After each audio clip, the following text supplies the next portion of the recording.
Hello friends, welcome to me కథల సంపుటి. Friends, ముందుగా శ్రోతలందరికీ మహాశివరాత్రి శుభాకాంక్షలండి. ఆ మహాకాలుడి యొక్క ఆశీస్సులు మనపై ఎల్లప్పుడూ ఉండాలని ఆశిస్తున్నాను. మీరందరూ మహాశివరాత్రి ఎలా జరుపుకుంటారు అన్నది కామెంట్స్ రూపంలో నాతో పంచుకుంటారని ఆశిస్తున్నాను. ఇక ఈ మధ్య గ్యాప్కి రావడానికి కారణం నేను మా బాబు దగ్గరికి వెళ్ళడం మరియు తిరుపతి ప్రయాణం అన్నీ పూర్తి చేసుకుని ఇప్పుడు మీ ముందుకి ఒక సరికొత్త నవలతో వస్తున్నాను. నండూరి సుందరి నాగమణి గారు రచించిన మాధుర్యం అనే నవలతో మీ ముందుకు వస్తున్నాను. ఎప్పట్లాగే ఈ నవల మీ అందరికీ నచ్చుతుందన్న ఆశతోనే ప్రారంభించడం జరుగుతుంది. నవల నచ్చితే కనుక, మరిన్ని మంచి నవలలు వినాలి అనుకుంటే కనుక తప్పకుండా మన ఛానల్ని సబ్స్క్రైబ్ చేసుకోండి, లైక్ చేయండి, షేర్ చేయండి, కామెంట్ చేయండి. అలాగే ఆసక్తి ఉన్న మీ స్నేహితులకు, బంధువర్గానికి మన ఛానల్ని షేర్ చేయండి. వారి చేత కూడా ఛానల్ని సబ్స్క్రైబ్ చేయించి నన్ను, నా ఛానల్ని ప్రోత్సహిస్తారని ఆశిస్తున్నాను. ఇక నవలలోకి వెళ్లే ముందు ఒక మాట. మన శ్రోతల్లో సుధా గారు నాకు ఒక నవలల లిస్ట్ పంపించారండి. సుధా గారు, ఆ నవలలు నేను ఇప్పుడిప్పుడే గ్యాదర్ చేస్తూ ఉన్నానండి. ఒక్కొక్క నవల పూర్తిగా నేను గ్యాదర్ చేసిన తర్వాత వినిపించడం జరుగుతుంది. గమనిస్తారని అనుకుంటున్నాను. ఇక నవలలోకి వెళ్ళిపోదాం. సమయం సాయంత్రం 5:30 గంటలు అవుతోంది. నాదప్రియ సంగీత విద్యాలయ 5 ఎకరాల స్థలంలో పచ్చని తోట నడుమ అందంగా నిర్మించిన సంగీత పాఠశాల భవనం సాయంత్రపు నారింజ రంగు నీరెండలో శ్వేతవర్ణంలో ప్రశాంతమైన మునివాటికలా ఉంది. భవనం ముందు చిన్న నీటి కొలను, దానిలో అరవిరిసిన తెల్లని ఎర్రని తామరలు, కలువలు, కొలను మధ్యలో కొలువైన వీణాపాణి, సరస్వతీదేవి ప్రతిమ, ఆ వీణలో నుంచి ఎగసిపడేలా అమర్చిన ఫౌంటైన్, నీటి ధారలు అమ్మవారిని అభిషేకిస్తున్నాయి. అరవిచ్చిన పెదవులతో విద్యానుగ్రహ ప్రాప్తిరస్తు అన్న విధంగా ప్రసన్నవదనై దర్శనమిస్తోంది ఆ చదువుల తల్లి. ఆ విశాల ప్రాంగణంలోకి రాయంచలా దూసుకువచ్చి ఆగింది ఒక కారు. సుమారు 14 సంవత్సరాల వయసున్న 2 బాలికలు దిగారు. డాడీ 6:30కి వస్తారమ్మా? పొడవుగా ఉన్న అమ్మాయిని ఉద్దేశించి కారుని బ్యాక్ చేసుకుంటూ చెప్పాడు డ్రైవర్. ఆ అమ్మాయి కొంచెం బెడే పడుతుంటే, పర్వాలేదు సంకీర్తన రా, మా టీచర్తో నేను మాట్లాడతానులే అంటూ ఆమె చేయి పట్టి నడిపించింది శృతి. అది ప్రైమరీ క్లాస్. సరిగమ పదనిస సప్తస్వరాలు, సరళి స్వరాల క్లాస్లో ఆయా స్వరస్థానాలు వివరిస్తూ ఆ తరగతిలోని 20 మంది పిల్లలకు నేర్పిస్తోంది గాయత్రి. శృతితో వచ్చిన సంకీర్తనను చూసి పాఠం ఆపకుండానే కూర్చోమని సైగ చేసింది. మరో 5 నిమిషాల తర్వాత పాఠం ఆపి అడిగింది, ఇదివరలో సంగీతం నేర్చుకున్నావా అని. లేదని చెప్పింది సంకీర్తన. ఈరోజు మంచి రోజుని వాళ్ళ నాన్నగారు నాతో వెళ్ళి క్లాస్లో జాయిన్ అవ్వమన్నారు మేడం. ఆయన వచ్చి అడ్మిషన్ ఫాము, ఫీజు ఇస్తారు, వివరించింది శృతి. తల పంకించి పాఠం కొనసాగించింది గాయత్రి. పాఠం ముగించబోతూ చెప్పింది, మన సంగీత పాఠశాలలో శాస్త్రీయ సంగీతాన్ని కర్ణాటక, హిందుస్థానీ 2 సంప్రదాయాల్లోనూ నేర్పుతున్నాం. కర్ణాటక సంగీతంలో గాత్రం, ఇన్స్ట్రుమెంట్స్లో వీణ, వయలిన్, తబలా, మృదంగా ఉన్నాయి. అలాగే హిందుస్థానీలో కూడా గాత్రం, సితారా, హార్మోనియం, తబలా నేర్పిస్తారు.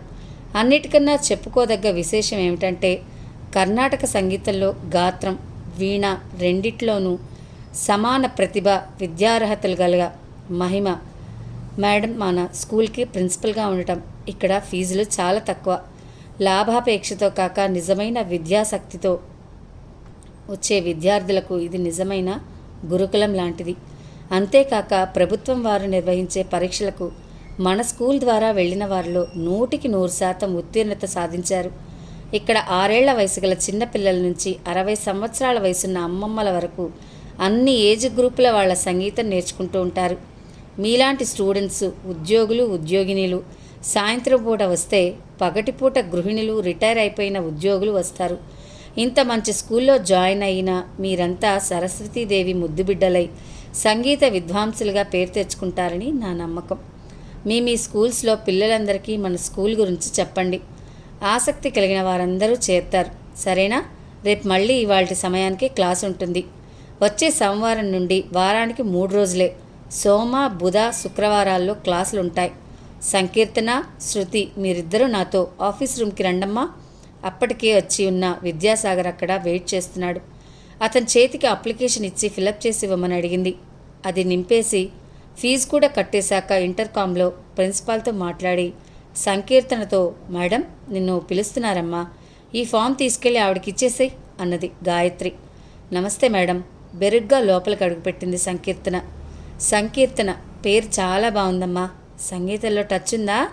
సంకీర్తన చేతిలోంచి అప్లికేషన్ అందుకుంటూ అడిగింది మహిమ చిరునవ్వుతూ.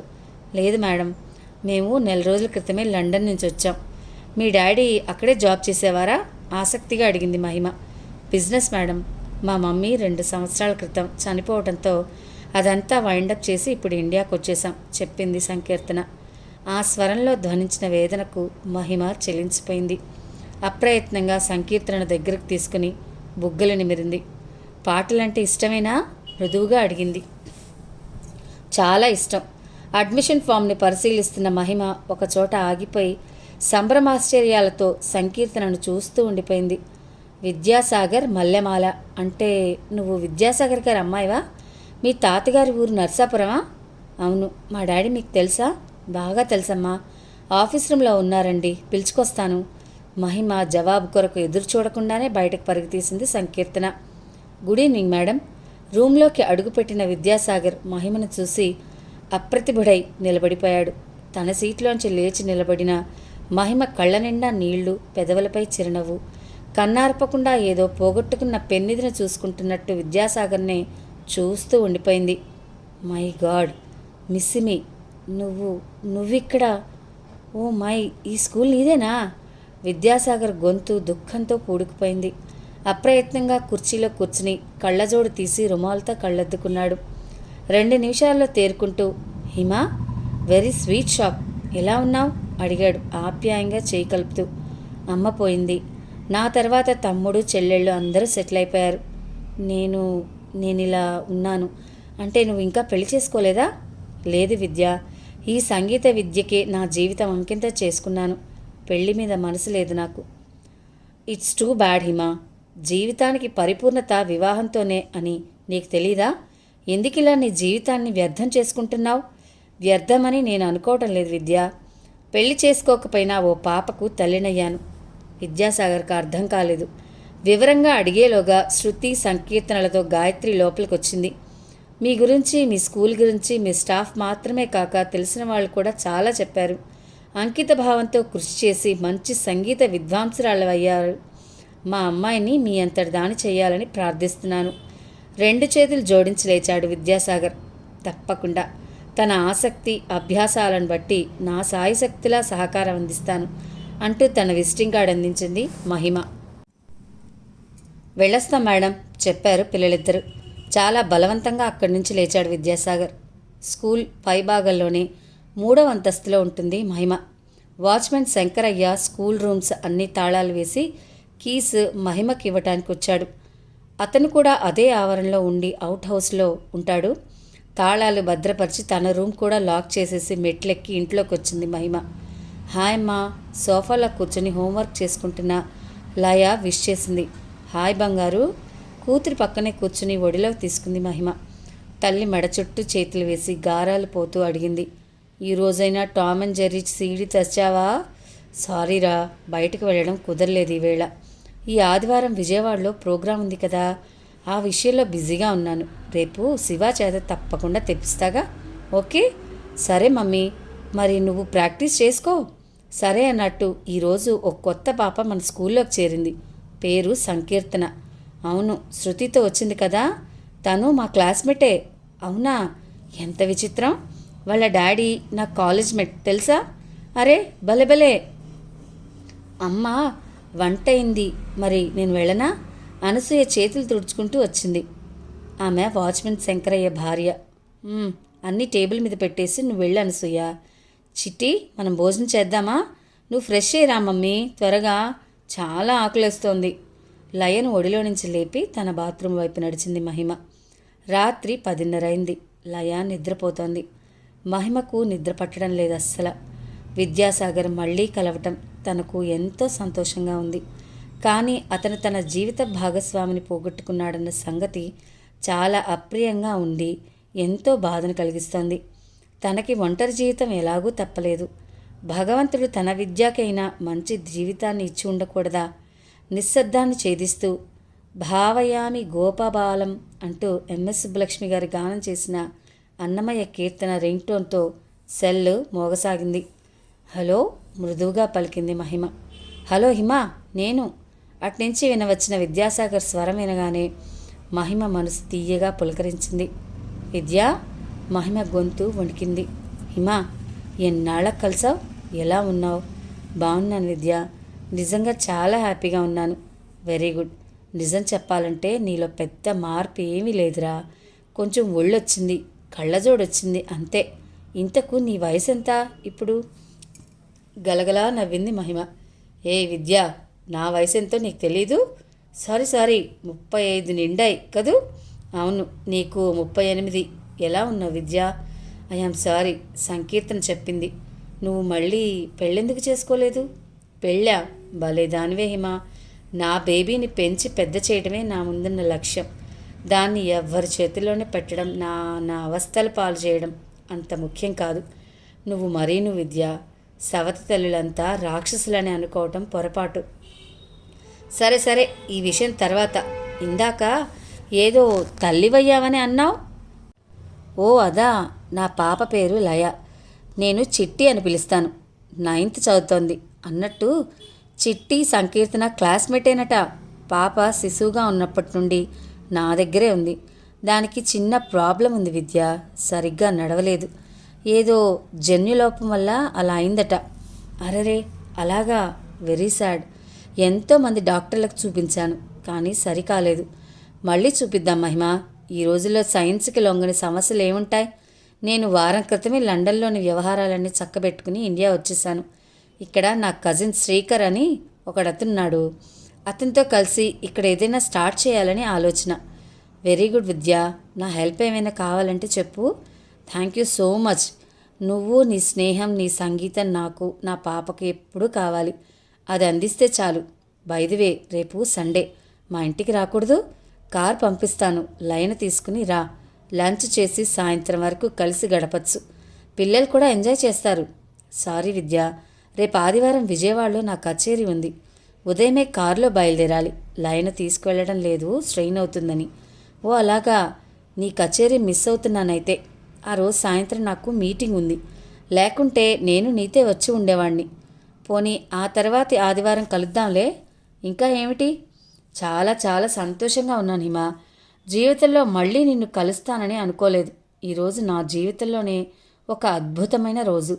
నా ప్రాణ స్నేహితురాన్ని తిరిగి కళ్ళారా చూసుకున్న రోజు. ఉద్వేగంగా చెప్పాడు విద్యాసాగర్. మౌనంగా ఉండిపోయింది మహిమ. అప్పటికే ఆమె కళ్ళు వర్షిస్తున్నాయి. హిమా, మాట్లాడవా? ఏమీ మాట్లాడలేకపోతున్నాను విద్య. అసలు ఇలా ఎందుకు జరిగింది? విధి అంటే అదే కదా. సారీ హిమా, ఫోన్ చేసి బాధ పెట్టానేమో. ఇక ఉండనా మరి? Good night. సరే విద్య, గుడ్ నైట్. రేపు మాట్లాడుకుందాం. కనులు తుడుచుకొని ఫోన్ డిస్కనెక్ట్ చేసి లయపై చేయి వేసి పడుకుంది. నిద్రాదేవి కరుణిస్తే కదా. ఆమె మనసు సుదూర తీరాల్లోకి 16 సంవత్సరాల వెనక్కి శరవేగంతో పరుగుతీసింది. మహిమ ఇంటర్మీడియట్ ఫలితాలు రాగానే ఆనందరావు గారికి నర్సాపురం ట్రాన్స్ఫర్ అయింది. గాంధీనగర్లో చిన్న పోర్షన్ చూసుకుని భార్య పిల్లలతో సామాన్ షిఫ్ట్ చేశారు. పెద్ద కూతురు మహిమ ఇంటర్ బైపీసీ గ్రూప్లో 2nd క్లాస్లో పాస్ అయింది. తర్వాత కొడుకు ప్రణవ్, రెండో కూతురు నీలిమ, ఆఖరి పాప సుష్మా అందరూ హై స్కూల్ చదువుతున్నారు.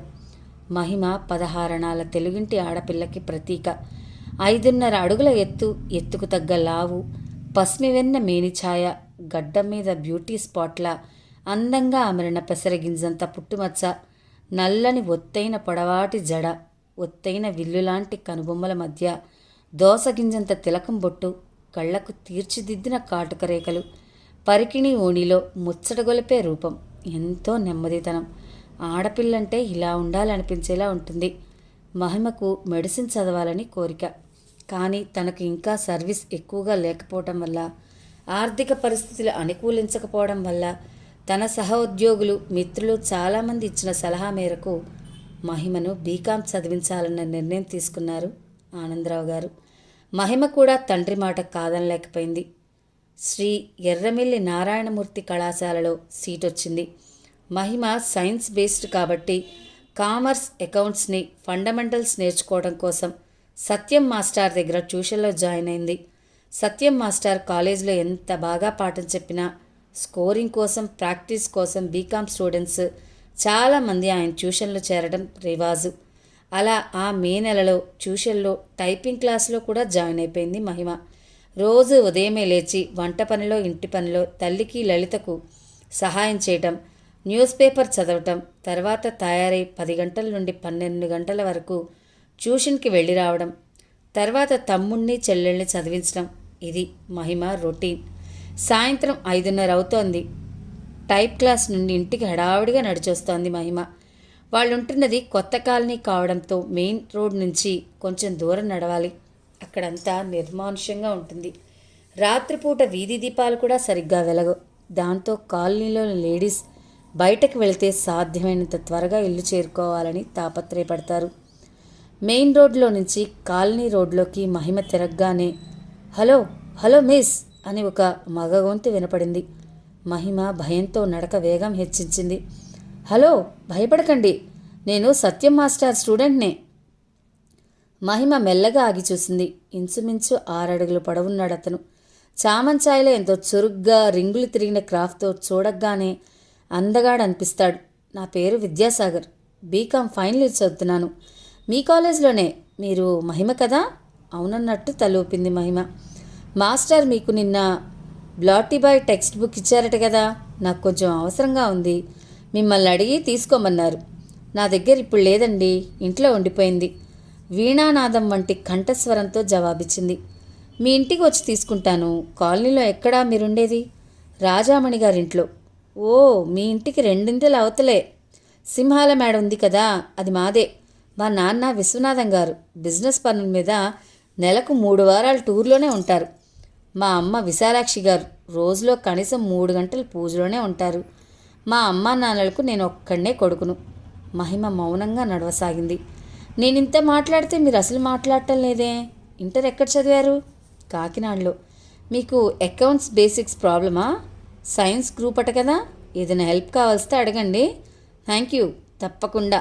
మాటల్లోనే ఇల్లు చేరారు. వాకిట్లో పడక కుర్చీలో కూర్చుని రేడియో వింటున్నారు ఆనందరావు గారు. పిల్లలంతా ఆడుకుంటున్నారు. మహిమ తిన్నగా ఇంట్లోకి వెళ్ళిపోయింది. నమస్కారం సార్, నా పేరు విద్యాసాగర్, అదిగో ఆ ఇంట్లో ఉంటాం. మహిమ గారి దగ్గర బుక్ తీసుకుందామని వచ్చాను అంటూ ఆనందరావు గారితో మాట్లాడసాగాడు. పుస్తకం తెచ్చి అతని చేతికిచ్చింది మహిమ. థ్యాంక్స్ చెప్పి వెళ్ళిపోయాడు విద్యాసాగర్. ఆ తర్వాత 1-2 సార్లు మాస్టర్ ఇంట్లో అతన్ని చూసింది మహిమ. చాలా మంచి స్టూడెంట్ అని అందరూ అనగా విన్నది. నెల రోజుల తర్వాత కాలేజీ తెరిచారు. మొదటి రోజు కాలేజీలో అడుగుపెట్టగానే ఆ ప్రాంగణం అంతా చాలా అందంగా కనిపించింది. గేట్లోంచి అడుగు పెట్టగానే దారి పొడవునా అందమైన వృక్షాలు స్వాగతం పలికాయి. భవనాల మధ్యలో చిన్న గార్డెన్, దాని నిండా పూల మొక్కలు, ఓ పక్కగా ఆడిటోరియం, దాని పక్కనే లైబ్రరీ, మరోవైపు సైన్స్ ల్యాబొరేటరీ. దర్శకరత్న దాసరి నారాయణరావు గారు, గొప్ప నటులు కృష్ణరాజు గారు, మెగాస్టార్ చిరంజీవి గారు ఈ కాలేజీలోనే చదివారని తెలిసి ఆశ్చర్య ఆనందాలకు లోనైంది.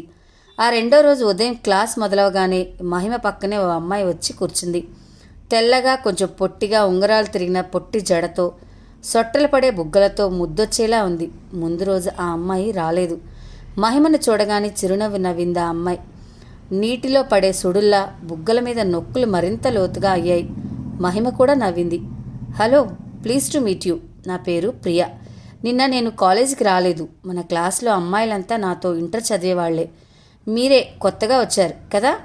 పేరు మహిమ, కాకినాడ నుండి వచ్చాను. ఓ, మీరు మాట్లాడుతుంటే పాట పాడుతున్నట్టే ఉందే. మీరు పాడతారా? అబ్బే లేదు, ఊరికే కూని రాగాలే. అయితే ఇంకే, మా సంగీతం టీచర్ దగ్గర చేరండి, పెద్ద సింగర్ అయిపోదురు గాని, నవ్వింది మహిమ.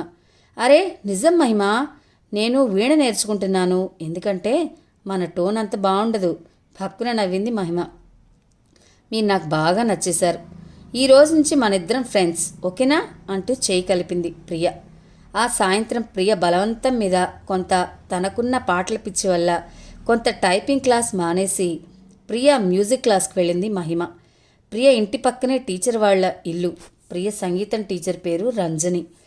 ప్రియ మహిమ పరిచయం చేయగానే ఆసక్తి ఉంటే తప్పకుండా సంగీతం నేర్చుకోమ్మా, నీ గొంతు చాలా బాగుంది అని ప్రోత్సహించడమే కాకుండా 2 పాటలు కూడా పాడే వరకు ఊరుకోలేదు. పాటలు బాగా పాడావు, కానీ శృతి లయ నిలబట్టలేదు. అది రావాలంటే శాస్త్రీయ సంగీతం నేర్చుకోవాలి.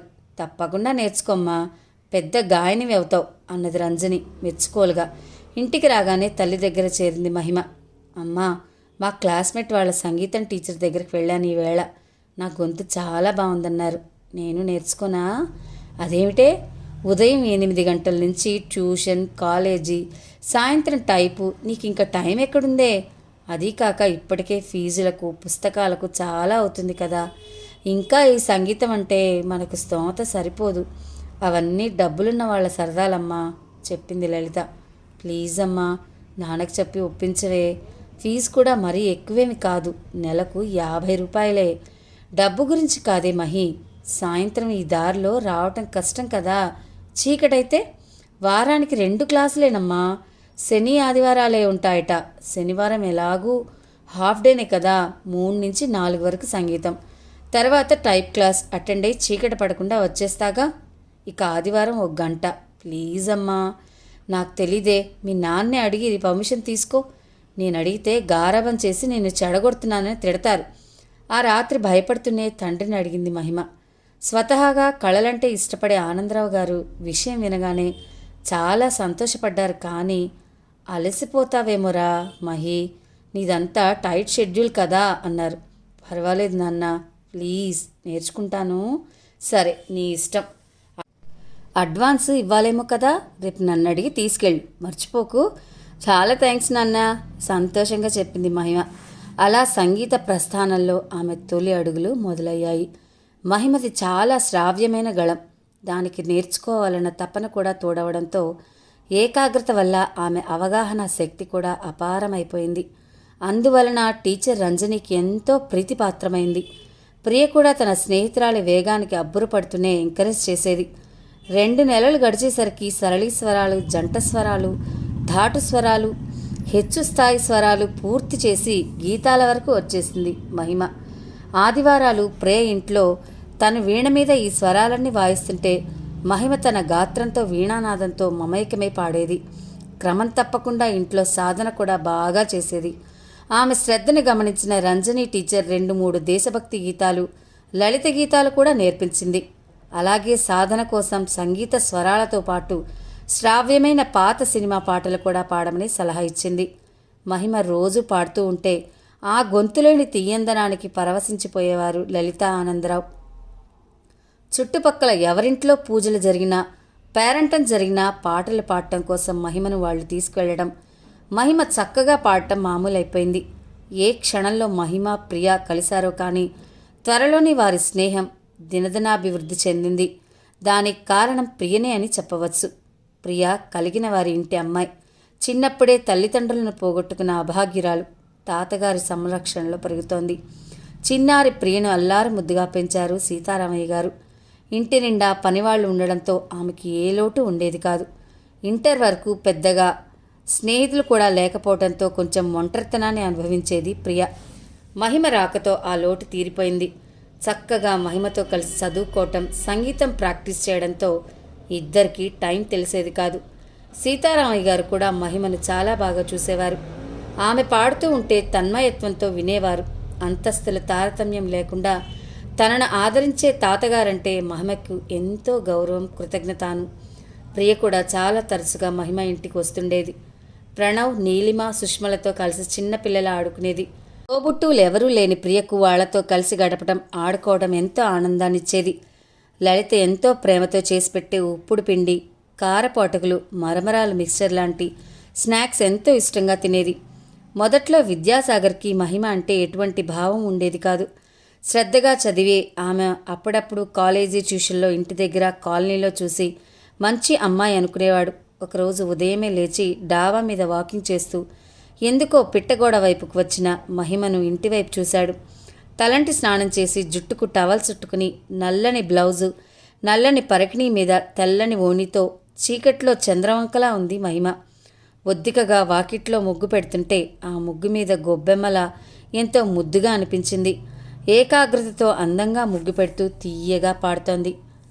ఏ రాగమో ఏమో మన అనురాగం, వలపు వసంతాన హృదయ పరాగం, ఎదలోయలో నిద్రించిన నా కోరిక పాడే కోయల గీతం, శతవసంతాల దశ దిశాంతాల సుమసుగంధాల భ్రమనాదాల, కనువించు నీ అందమే విరిసింది అరవిందమై, కురిసింది మకరందమై, మానసవీణ మధుగీతం, మన సంసారం సంగీతం. పాట వింటున్న విద్యాసాగర్ మంత్రముగ్ధుడయ్యాడు. కళ్ళు మూసుకుని వింటుంటే రేడియో వింటున్నట్టే అనిపించింది.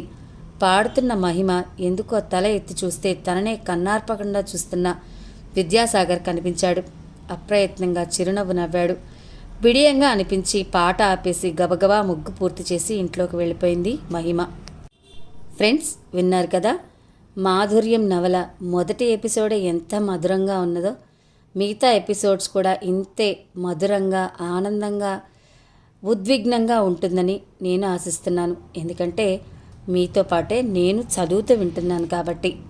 ఇంకొక విషయం, ఈ సంగీతానికి సంబంధించిన నవల కాబట్టి అక్కడక్కడ పాటలన్నీ ఉంటాయనుకుంటానండి. నాకు పాడటం చేత కాదు కాబట్టి నేను కవితలా చదువుతూ ఉంటాను. అందరూ అదొకటి మన్నిస్తారని అనుకుంటున్నాను. మీకు ఈ నవల నచ్చితే కనుక తప్పకుండా మరిన్ని మంచి నవలలు వినాలి అనుకుంటే కనుక మన ఛానల్ని సబ్స్క్రైబ్ చేసుకోండి, లైక్ చేయండి, షేర్ చేయండి, కామెంట్ చేయండి. మధురమైన ఆసక్తి గొలిపే, ఉత్సాహాన్ని గొలిపే మీ కామెంట్స్ని నా ద్వారా అందిస్తారని ఆశిస్తున్నాను. ప్లీజ్ సబ్స్క్రైబ్ టు మీ కథల సంపుటి ఛానల్. మరో భాగంతో మీ ముందుంటాను. అంతవరకు సెలవు. నమస్తే.